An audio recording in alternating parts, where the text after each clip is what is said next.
క్రీడల్లో ఉత్తమ ప్రతిభావంతులను వెలికితీసేందుకు annual summer sports camp ఎంతో ఉపయోగపడుతుందని తెలంగాణ మంత్రి కొండా సురేఖ అన్నారు.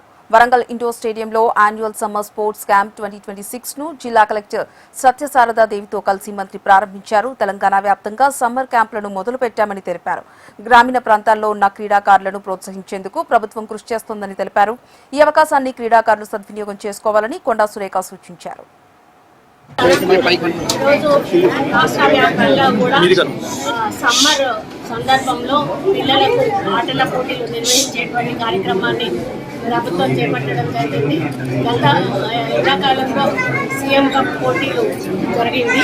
అది గ్రామీణ ప్రాంతం నుంచి కూడా డిస్ట్రిక్ట్ స్టేట్ స్థాయి వరకు కూడా తీసుకోవడం జరిగింది. అదేవిధంగా ఈసారి కూడా గ్రామీణ ప్రాంతం అంటే డిస్ట్రిక్ట్ లెవెల్లో వరకు కూడా పిల్లలను ఎవరెవరు దేంట్లో ఇంట్రెస్ట్ ఉన్నారో వాటిలలో ఎంకరేజ్ చేస్తూ ఈ యొక్క కాంపిటీషన్స్ నిర్వహించడం జరిగింది.